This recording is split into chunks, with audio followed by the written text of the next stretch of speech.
إن الحمد لله نحمده ونستعينه ونستغفره ونعوذ بالله من شرور أنفسنا ومن سيئات أعمالنا.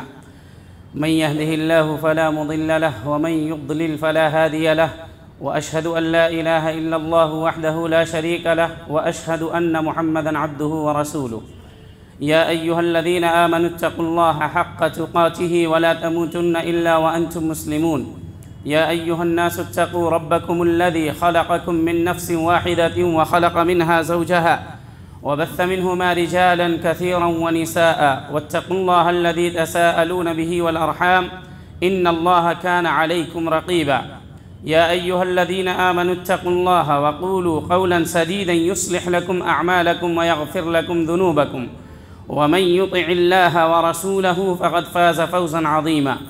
أما بعد، فإن خير الحديث كتاب الله، وخير الهدي هدي محمد صلى الله عليه وسلم، وشر الأمور محدثاتها، وكل محدثة بدعة، وكل بدعة ضلالة، وكل ضلالة في النار. أعوذ بالله من الشيطان الرجيم. يا أيها الناس اتقوا ربكم واخشوا يوما لا يجزي والد عن ولده ولا مولود هو جاز عن والده شيئا إن وعد الله حق فلا تغرنكم الحياة الدنيا ولا يغرنكم بالله الغرور. ہر قسم کی حمد و ثنا، تعریف و توصیف اللہ رب العزت ذوالجلال کے لیے لائق و زیبا ہے، اور درود و سلام ہو نبی اکرم صلی اللہ علیہ وسلم پر، جنہیں اللہ رب العالمین نے دنیائے انسانیت کے لیے رہنما بنا کر مبعوث فرمایا۔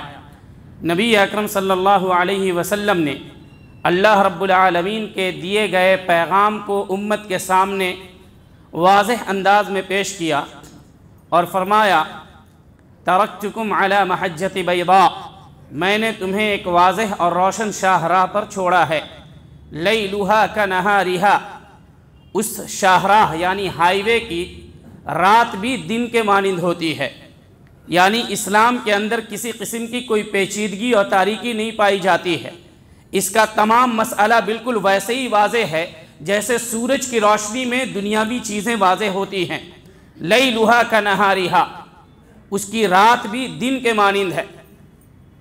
لا یزیغ عنہا الا ہالک، اتنے آسان اور سہل دین کو چھوڑ کر کے وہی شخص گمراہی کے راستے کو اختیار کر سکتا ہے جس کے مقدر میں رب العالمین نے ہلاکت و بربادی لکھ دی ہو۔ اللہ رب العالمین ہم سبوں کو ایسی ہلاکت و بربادی سے محفوظ رکھے۔ سورہ روم کی ایک آیت کی میں نے آپ کے سامنے تلاوت کی ہے، جس میں اللہ رب العالمین تمام لوگوں کو مخاطب کر کے کہتا ہے، یا ایھا الناس اتقوا ربکم، اے لوگو اپنے رب کا تقوی اختیار کرو۔ تقوی اس کا مطلب یہ ہوتا ہے، اگر آسان لفظوں میں سمجھیں، اللہ اور اس کے رسول کی باتوں کو ماننا، اور اللہ نے اور اس کے رسول نے جن باتوں سے منع کیا ہے اس سے رکنا، یہ تقوی کہلاتا ہے۔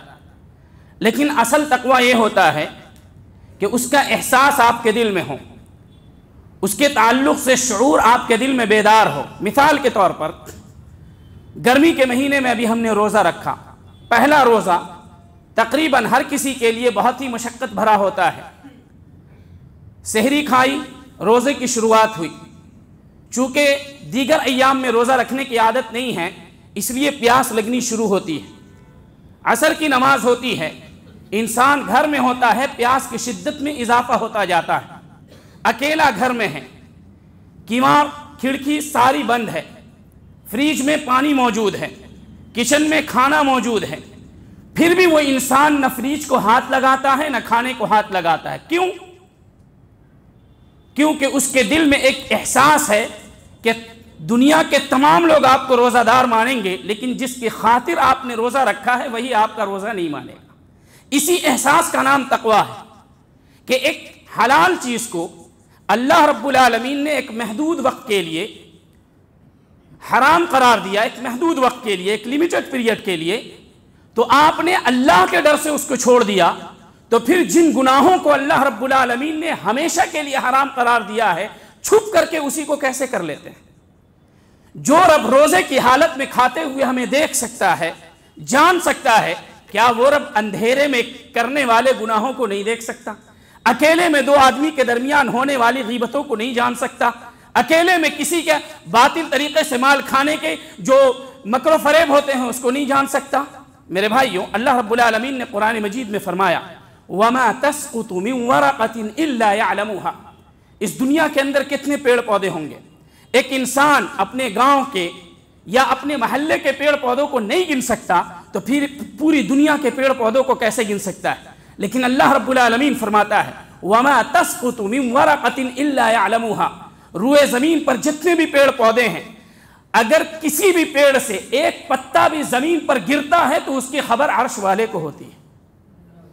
اللہ رب العالمین کو ایک ایک پتے کی خبر ہوتی ہے، تو پھر گناہ جو اکیلے میں کیے جاتے ہیں یا سب کے ساتھ کیے جاتے ہیں، رات کے اندھیرے میں کیے جاتے ہیں یا سب کے سامنے کیے جاتے ہیں، کیا رب کو اس کی خبر نہیں ہوتی؟ احساس کہاں چلا جاتا ہے؟ اسی احساس کا نام تقویٰ ہے۔ رب کا خوف ہو اور آپ گناہ چھوڑ دیں، یہ تقویٰ ہوتا ہے۔ اس لیے نبی صلی اللہ علیہ وسلم نے فرمایا التقویٰ ہا ہنا۔ تقویٰ چہرے سے ظاہر نہیں ہوتا، کلام سے، فصاحت بیان سے ظاہر نہیں ہوتا۔ التقویٰ ہا ہنا، تقویٰ دل کا نام ہے کہ خوف دل میں پیدا ہو، گناہوں سے باز آ جائیں۔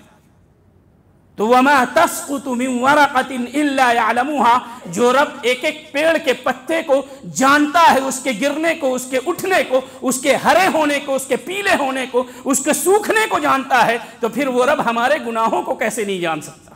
اتنا ہی نہیں، جو گناہ ہم کرتے ہیں کرنے سے پہلے اس کو نہیں جانتے تھے، ہم کیسے کریں گے رب العالمین کو پہلے سے معلوم ہے۔ وَنَعْلَمُ مَا تُوَسْوِسُ بِهِ نَفْسُهُ، کہ آپ کے دل میں جو وسوسہ اٹھتا ہے اس کے تعلق سے اللہ رب العالمین کو خبر ہوتی ہے، جبکہ انسان خود اپنے دل کی بات نہیں سن سکتا۔ دل میں جو دھڑکن ہے آپ اپنی کان سے نہیں سن سکتے، لیکن اللہ رب العالمین اس کو سنتا بھی ہے، جانتا بھی ہے، دیکھتا بھی ہے۔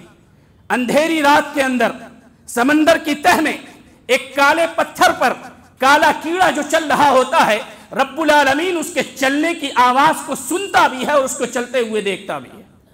کہیں پر بھی چلے جائیں، پوری دنیا کے کسی کونے میں، فضاؤں میں گم ہو جائیں، سمندر کی تہ میں چلے جائیں، رات کے اندھیرے میں ہوں، سورج کے اجالے میں ہوں، آپ اللہ رب العالمین کی نگاہوں سے گم نہیں ہو سکتے۔ مثال کے طور پر ہم نے کہا ہر آدمی کوئی نہ کوئی نوکری کرتا ہے یا کوئی نہ کوئی تجارت سے جڑا ہوا ہے۔ ایک آدمی جب جاب کرنے کے لیے اپنی کمپنی میں جاتا ہے تو جہاں پر اس کا کیبن ہوتا ہے وہاں پر کیمرہ لگا ہوتا ہے، کئی ایک کیمرے لگے ہوتے ہیں تاکہ کام کرنے والا صحیح سے اپنے کام کو انجام دے سکے، اپنے موبائل میں اور دیگر ضروریات میں مشغول ہو کر کے کام سے پیچھے نہ رہے۔ آپ کیمرے کے ڈر سے کام کو صحیح سے انجام دیتے ہیں کہ اگر باس دیکھ لے گا تو ہمیں پنشمنٹ دے گا، یا 2-4 مرتبہ اگر ہم نہیں سمجھیں گے تو کمپنی سے نکال دے گا۔ کیمرے کا اتنا خوف ہوتا ہے اور اپنے باس کا اتنا خوف ہوتا ہے کہ ہر کام کو صحیح سے انجام دیتے ہیں۔ پھر جس رب نے ہمارے کندھوں پر اچھائی لکھنے والے، برائی لکھنے والے فرشتوں کو رکھا ہے، خود وہ رب دیکھ رہا ہے، اس کا کبھی خوف نہیں ہوتا۔ ایک انسان جو آپ کا کچھ نہیں بگاڑ سکتا، جس کے ماتحت میں آپ کام کر رہے ہیں، کچھ نہیں۔ لَوِ اجْتَمَعَتِ الْأُمَّةُ عَلَىٰ أَن يَضُرُّوكَ بِشَيْءٍ لَمْ يَضُرُّوكَ إِلَّا قَدْ كَتَبَ اللَّهُ عَلَيْكَ۔ پوری دنیا مل کر کے اگر آپ کو کچھ نقصان پہنچانا چاہے، اللہ کی قسم وہ اللہ کی اجازت کے بنا آپ کو نقصان نہیں پہنچا سکتی۔ آپ ان لوگوں سے ڈرتے ہیں، لیکن جس رب کے ہاتھ میں آپ کی جنت ہے، آپ کی جان ہے، آپ کی زندگی ہے، قیامت کے دن کی آسانیاں ہیں، وہ رب ہمیشہ دیکھ رہا ہوتا ہے، اس سے نہیں ڈرتے۔ پھر کہتے ہیں متقی ہیں۔ تقویٰ لوگوں کے سامنے اچھا بننا نہیں ہے، تقویٰ کا اصل معیار جو ہے کہ آپ تنہائی میں اپنے رب کے ساتھ کیسے ہیں۔ اس لیے نبی کریم صلی اللہ علیہ وسلم نے معاذ بن جبل رضی اللہ عنہ کو وصیت کی تھی، اتق اللہ حیثما کنت، اللہ کا تقویٰ اختیار کرو جہاں کہیں رہو، خلوت و جلوت میں ہو، تنہائی میں ہو، لوگوں کے ساتھ ہو، اپنے اہل و عیال کے ساتھ ہو، اپنے مقتدیوں کے ساتھ ہو، عوام کے ساتھ ہو، ہر جگہ آپ اللہ کے بندے بن کر کے رہیں، رب کے غلام بن کر کے رہیں، حاکم نہ بنے۔ غلام اپنے رب کی، غلام جو ہوتا ہے اس کو اختیار نہیں ہوتا نافرمانی کرنے کا، ہم رب کے غلام ہیں۔ اگر آپ اپنی دکان میں کسی کو نوکر رکھتے ہیں، 2-4 مرتبہ آپ کی نافرمانی کر دے، بات نہ مانے، کام صحیح سے نہ کرے، تو آپ اس کو باہر نکال دیتے ہیں۔ لیکن رب کتنا رحیم ہے، ہر منٹ میں ہم اس کی نافرمانی کرتے ہیں۔ کیا رب نے کبھی کہا کہ 2 منٹ کے لیے تمہاری سانسوں کو روک لوں گا؟ اللہ نے جس کی غلامی کو ہم نے لا الہ الا اللہ اور محمد الرسول اللہ کہہ کر کے اختیار کیا ہے، اب ہمارے اختیار میں کچھ بھی نہیں ہے، ہم چلیں گے ویسے جیسے رب چلنے کا حکم دے گا، اور ہم ویسے اپنی زندگی کو گزاریں گے جیسے اللہ نے حکم دیا ہے، پھر آپ اپنا تصرف کرتے ہیں اور اللہ رب العالمین کے بتلائے ہوئے راستے کو چھوڑ کر کے دوسرے راستے کو اختیار کرتے ہیں، تو پھر یہ غلامی کہاں ہے؟ غلام اگر مخالفت کرے تو وہ غلام نہیں ہوتا۔ تو اپنے آپ کو رب کا غلام سمجھے، یہ غلام کی جو صفت ہے یہ اللہ کو بہت پسند ہے، اس لیے اللہ رب العالمین نے جب قرآن مجید نازل کیا تو اللہ نے قرآن مجید میں کہا کہ ہم نے اپنے بندے پر قرآن کو نازل کیا، نبی کریم صلی اللہ علیہ وسلم کو کہا، اور جب معراج کرائی اللہ رب العالمین نے نبی صلی اللہ علیہ وسلم کو تو یہ نہیں کہا کہ اپنے رسول کو معراج کرائے، کہا سبحان الذی اسرا بعبدہ لیلا من المسجد الحرام، کہ میں نے اپنے بندے کو، اور عبد کا مطلب غلام ہوتا ہے، غلامی میں سرفرازی ہے، رب کے سامنے جھک کر کے رہیں گے، بلند ہو جائیں گے۔ تقوی کے اندر جس انسان کے اندر تقوی ہوتا ہے وہ متواضع اور خاکسار ہوتا ہے۔ تو اپنے تقوی کو اگر تولنا ہے تو اندھیرے میں اٹھ کر کے اپنے دل پر ہاتھ رکھیں اور پوری زندگی کے اعمال کو سامنے رکھیں اور ایک مرتبہ سوچیں کیا ان اعمال میں سے کوئی ایک عمل بھی ایسا ہے جس پر اللہ رب العالمین آپ کی بخشش کر سکتا ہے؟ یقین کے ساتھ 100% آپ اس پر پورا وثوق رکھتے ہو کہ نہیں یہ عمل ہمارا اللہ رب العالمین کو پسند آ گیا ہوگا اور ضرور اللہ اس پر مغفرت کر سکتا ہے، کیا کوئی یقین کے ساتھ کہہ سکتا ہے؟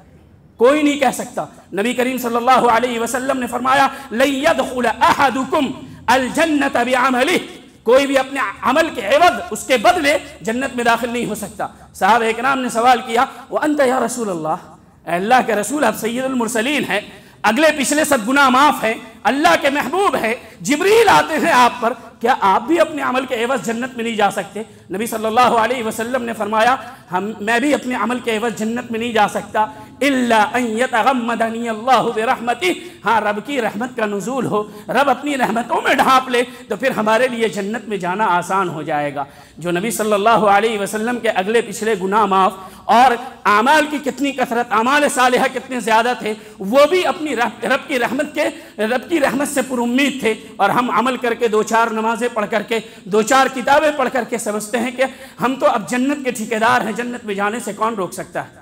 تقوی انسان کا زیادہ بھی ہوتا ہے، کم بھی ہوتا ہے، اور جیسا کہ میں نے کہا کہ اس کا معیار اور میزان حقیقی یہ ہے کہ آپ اکیلے میں اپنے آپ کو دیکھیں کہ آپ رب سے ڈرتے ہیں کہ نہیں۔ اگر آپ لوگوں کے درمیان تقوی کا اظہار کرتے ہیں اور اکیلے میں آپ شیطان بن جاتے ہیں تو شاید کہ آپ کے اندر نفاق ہے، کیونکہ یہ منافقین کی صفت تھی وَإِذَا خَلَوْا إِلَى شَيَاطِينِهِمْ قَالُوا آمَنَّا قَالُوا إِنَّا مَعَكُمْ إِنَّمَا نَحْنُ مُسْتَهْزِئُونَ، کہ منافقین جب نبی کے ساتھ ہوتے تھے تو کہتے تھے ہم آپ کے ساتھ ہیں، آپ کی تائید میں ہیں۔ وَإِذَا خَلَوْا إِلَى شَيَاطِينِهِمْ، جب اپنے شیطان کے پاس یعنی یہود و نصارہ کے پاس جاتے تھے تو کہتے تھے ہم تو نبی سے اور ان کے ساتھیوں سے مذاق کر رہے تھے، ان کا استہزاء کر رہے تھے، حقیقت میں ہم تمہارے ساتھ ہیں۔ جب ہم لوگوں کے سامنے ہوتے ہیں تو کتاب و سنت کی بات کرتے ہیں، قرآن و حدیث کی بات کرتے ہیں، گناہوں سے بچنے کی بات کرتے ہیں، برائیوں سے رکنے کی بات کرتے ہیں، لیکن اکیلے جاتے ہیں، گھر کے اندر ہوتے ہیں، موبائل ہوتا ہے، ہم ہوتے ہیں، موبائل پہ صرف برائیاں نہیں کی جاتی ہیں،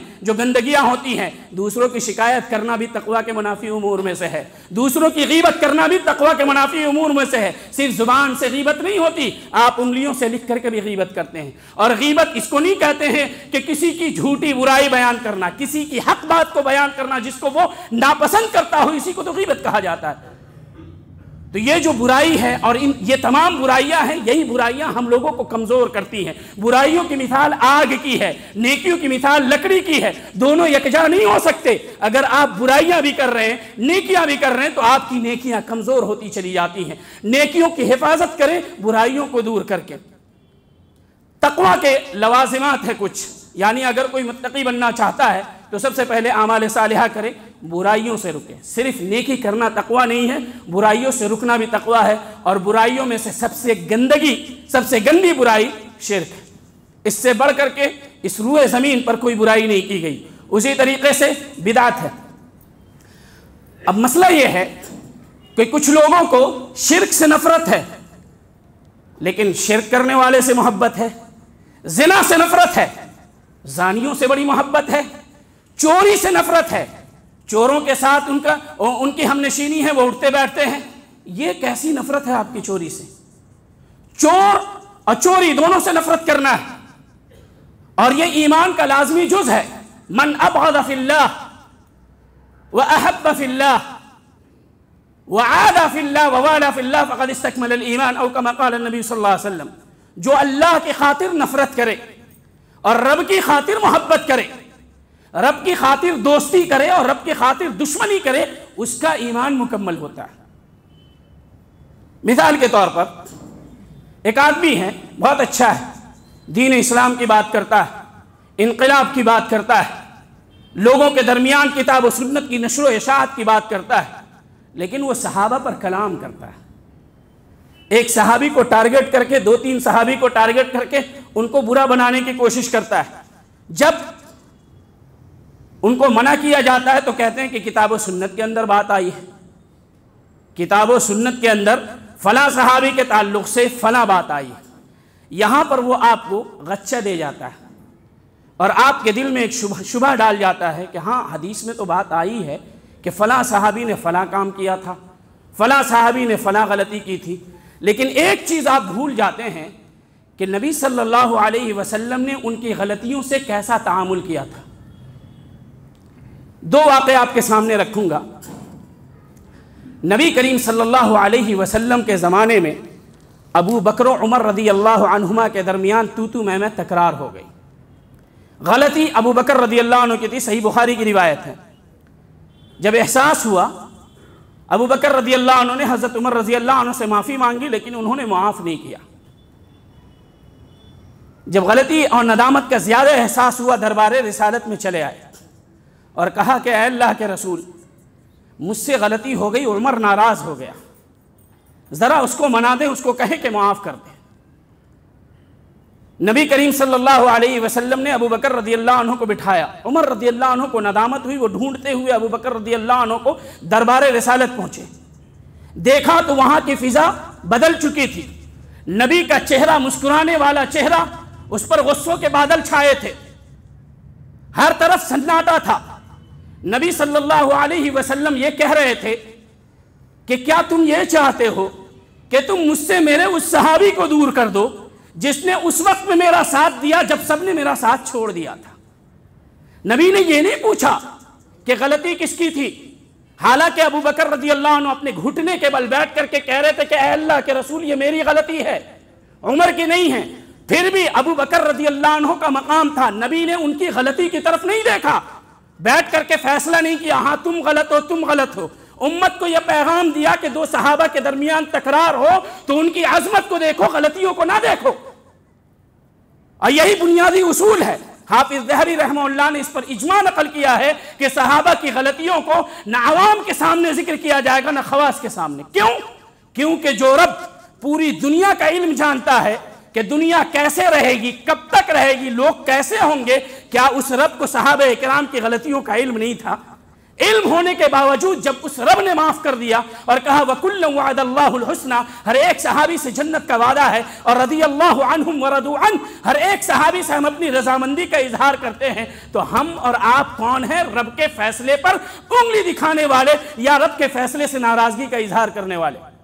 یاد رکھیں، اگر کوئی شخص کتنا بڑا بھی عالم ہو، کتب سنت کا حافظ ہو، دین اسلام کا بہت بڑا اسکالر ہو، لیکن اگر وہ کسی صحابی کے تعلق سے ادنا صحابی درجے کے اعتبار سے اور علم کے اعتبار سے ان کے تعلق سے بھی کلام کرتا ہے، تو یاد رکھیں امام احمد رحمہ اللہ نے کہا فَاتَّهِمْهُ عَلَىٰ إِسْلَامِهِ بِسُوءٍ، اس کے اسلام میں کوئی نہ کوئی کمی ہے۔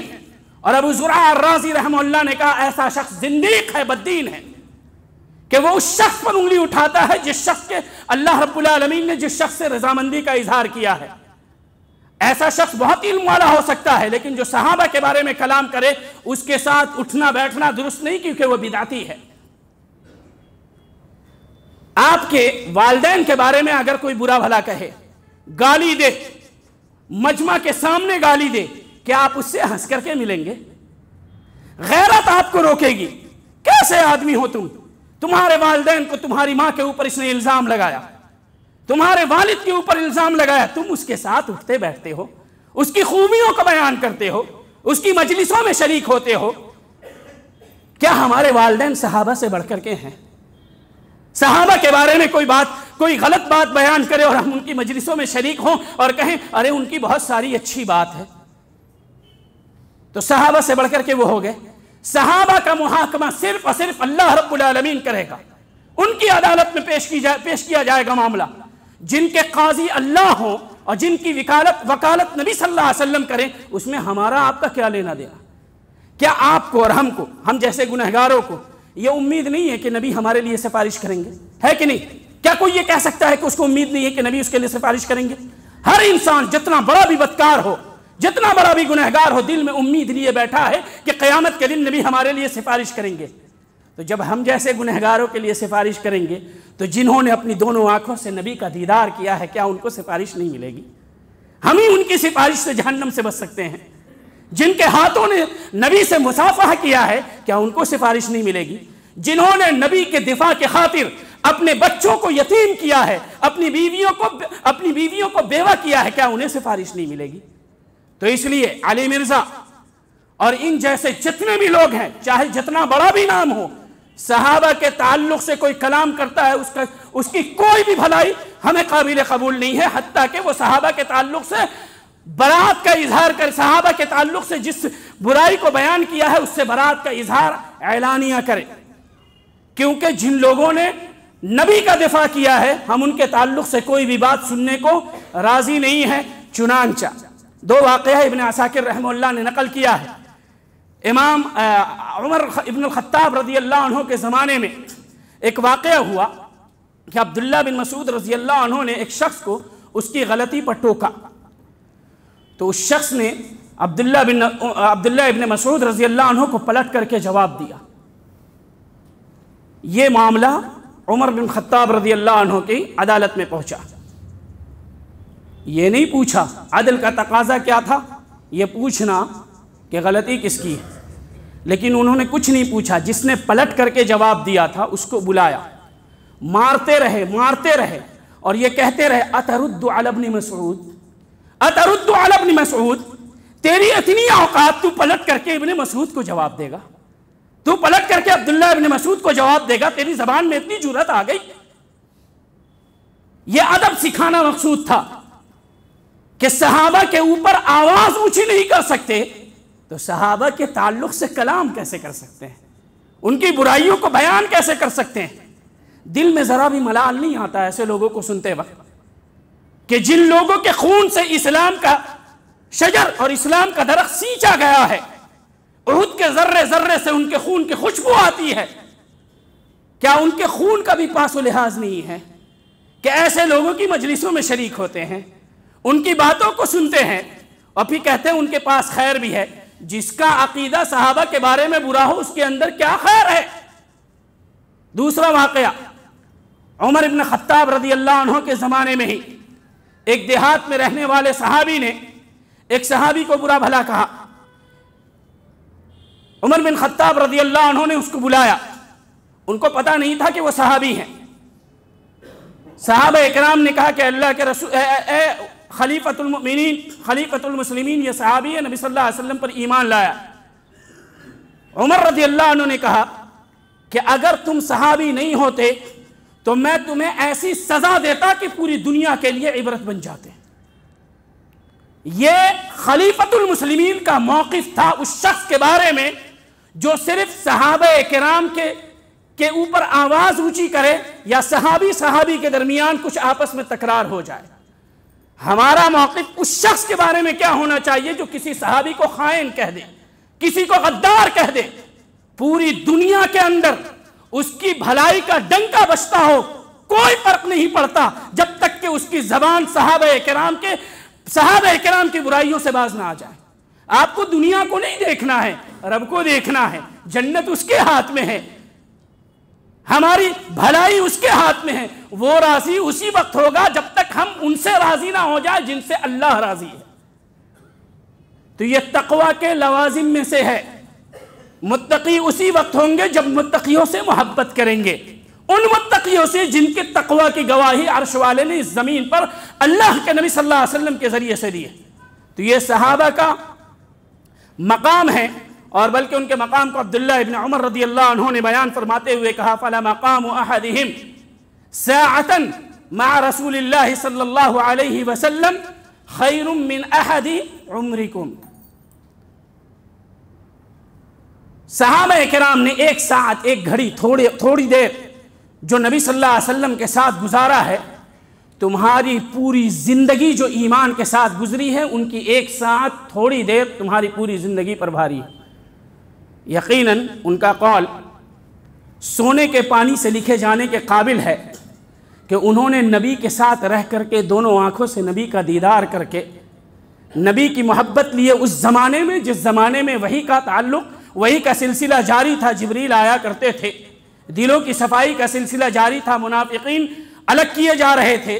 اس زمانے میں بھی ان سے رضی اللہ عنہ کہا گیا. صحابہ کرام راضی تھے، ان کے بعد آنے والے لوگ راضی تھے. پھر ہم ان کے تعلق سے کلام کرتے ہیں تو اس کا مطلب صاف ہے کہ ہمارے دلوں کے اندر رفض ہے، خارجیت ہے. اس چیز سے اپنے آپ کو پاک کریں. آپ برے نہیں ہیں لیکن برائی کا ساتھ دیتے ہیں تو برے ہیں، اور یہی اصول ہندوستانی حکومت کا بھی ہے. آپ چور نہیں ہیں لیکن چور کو پناہ دیتے ہیں، اس کی تائید کرتے ہیں تو آپ اسی ضمن میں ہیں. تو اس لیے برے سے اور برائی دونوں کو روکنے کی کوشش کرنا ہے. اس کے بعد اللہ رب العالمین نے فرمایا وَاخْشَوْا يَوْمًا لَا يَجْزِي وَالِدٌ عَنْ وَلَدِهِ، کہ اس دن سے ڈرو جس دن باپ اپنے بیٹے کو کام نہیں آئے گا اور بیٹا اپنے باپ کو کام نہیں آئے گا. ایک والد دنیا کے اندر جتنی محنت کرتا ہے، جتنے جتن کرتا ہے، وہ ساری کی ساری کوششیں اپنے بچے اور اپنے گھر والوں کے چہرے پر خوشیاں بکھیرنے کے لیے ہوتی ہیں. اور اس کوشش میں یا تو وہ کامیاب ہوتا ہے یا ناکام ہوتا ہے. لیکن اگر اس کوشش کو وہ نیک اعمال سے مزین کرے، رب کی رضا سے مزین کرے، تو دنیا اور آخرت دونوں میں سعادت و کامرانی سے ہمکنار ہوگا. لیکن اس کوشش میں رب کو چھوڑ دے لوگوں کو خوش کرنے کے لیے تو پھر آخرت میں کف افسوس ہی ملنا ہوگا. بلکہ اللہ نے قرآن مجید میں کہا یود المجرم لو یفتدی من عذاب یومئذ ببنیہ وصاحبتہ واخیہ وفصیلتہ التی تؤویہ ومن فی الارض جمیعا ثم ینجیہ، کہ ایک مجرم آئے گا رب کے سامنے جسے جہنم کی سزا سنائی جا چکی ہوگی. وہ رب سے سودا کرے گا. کس کا سودا کرے گا؟ رب سے. کس کا؟ اپنے بچوں کا، اپنی ماں کا، اپنی بیویوں کا، روئے زمین کے تمام لوگوں کا. کہے گا رب مجھے جہنم سے بچا لے اور میرے بدلے ان تمام لوگوں کو جہنم میں ڈال دے. جن لوگوں کو خوش کرنے کے لیے اس دنیا کے اندر ہم نے اعمال چھوڑے تھے، انہی کو ہم رب سے گزارش کر کے سودا کر کے جہنم میں ڈلوانے کی طلب ڈال رہے ہوں گے، گزارش کر رہے ہوں گے. جب تک جسم میں روح باقی ہے، سانسیں ساتھ دے رہی ہیں، رب کی طرف پلٹنے کا اور سچی توبہ کرنے کا موقع باقی.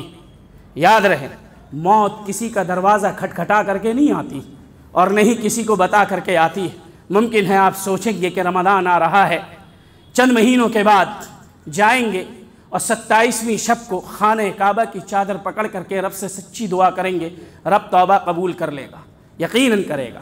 رمضان بھی آئے گا، 27ویں شب بھی ہوگی، لیکن آپ کو کیا پتا آپ ہوں گے کہ نہیں ہوں گے. اس لیے میرے بھائیوں جب توبہ کی مہلت، توبہ کی توفیق ملتی ہے تو یہ سمجھ لیں کہ اللہ آپ کو برائیوں سے بچانا چاہتا ہے، جنت کے راستے پر چلانا چاہتا ہے. جس وقت توفیق ملتی ہے اسی وقت اس توبہ کو انجام دے دیں، ٹالے نہیں.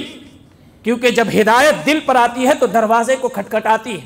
جب آپ اپنے دل کے دروازے کو کھولیں گے تو وہ اندر داخل ہوگی، اور جب آپ بعد میں بولیں گے آنے کے لیے تو جب پلٹ جائے گی تو دوبارہ آپ چاہیں گے رب سے توبہ کرنا، لیکن توفیق نہیں ملے گی. توفیق کوئی شے نہیں ہے جسے پیسے سے خریدا جائے.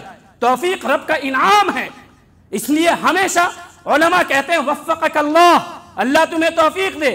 اللہم اسألو کا جو بولتے ہیں دعا کے اندر یہ اللہ سے توفیق مانگنا ہوتا ہے. تو توفیق اگر آپ کو کسی نیکی کی مل رہی ہے تو اس نیکی کو انجام دے، بالخصوص توبہ. اور یاد رکھیں یہ نہ دیکھیں کہ آپ کے پاس گناہ کتنا ہے، یہ دیکھیں کہ رب کتنا عظیم ہے. اور نبی صلی اللہ علیہ وسلم نے فرمایا یا ابن آدم لو بلغت ذنوبک عنان السماء ثم استغفرتنی لغفرت لک ولا ابالی، کہ اگر کوئی انسان اتنا گناہ کرے کہ اس ایک شخص کے گناہ سے پوری دنیا بھر جائے، مزید گناہ کرتا جائے اور اس کے گناہ آسمان کے بادلوں کو جا ٹکرائیں۔ نبی صلی اللہ علیہ وسلم نے فرمایا کہ اللہ فرماتا ہے کہ ایسا شخص بھی مجھ سے سچی توبہ کرے گا لغفرت لک ولا ابالی، اس کی سچی توبہ سے اس کے تمام گناہوں کو معاف کر دوں گا، مجھے کوئی پرواہ نہیں ہوگی۔ اب کیسا عظیم رب چاہیے۔ اس لیے میرے بھائیوں، جب تک زندگی ہے اس وقت تک توبہ کرنے کی مہلت باقی ہے۔ اس لیے اللہ نے کہا ان وعد اللہ حق، رب العالمین کا جو وعدہ ہے وہ سچا ہے کہ موت ہمیں آنی ہے، آخرت کا سلسلہ شروع ہوگا جو کہ مرنے کے بعد سے شروع ہوگا، قیامت کا دن ہوگا، فیصلے کی گھڑی ہوگی، جنت بھی ہوگی، جہنم بھی ہوگی۔ یہ تمام وعدہ جو اللہ نے کیا ہے سچ ہے۔ فلا تغرنکم الحیات الدنیا، دنیا کی زندگی آپ کو دھوکے میں نہ ڈالے، لوگوں کو دیکھ کر کے آپ ان کے پیچھے نہ پڑیں۔ فلا تغرنکم الحیات الدنیا ولا یغرنکم باللہ الغرور، اور شیطان آپ کو اور ہمیں دھوکے میں نہ ڈالے۔ اللہ رب العالمین سے دعا ہے کہ اللہ رب العالمین ہم سبوں کو نیک سمجھ کی توفیق عطا فرمائے، اور ہم سبوں کو جو بھی عمل کرنے کی توفیق دے اس کے اندر اخلاص و للہیت برتنے کی توفیق دے، سچا پکا متقی مسلمان بنائے، دنیا میں جب تک زندہ رکھے دین و ایمان پر زندہ رکھے، اور جب ہمیں موت دے تو دین و ایمان کے اوپر موت دے۔ اقول قولی ھذا استغفر اللہ لی لکم ولسائر المسلمین انہ تعالی جواد کریم ملک بر رؤوف الرحیم۔ سبحانک اللہم وبحمدک اشہد ان لا الہ الا انت واستغفرک واتوب الیک، والسلام علیکم ورحمۃ اللہ وبرکاتہ۔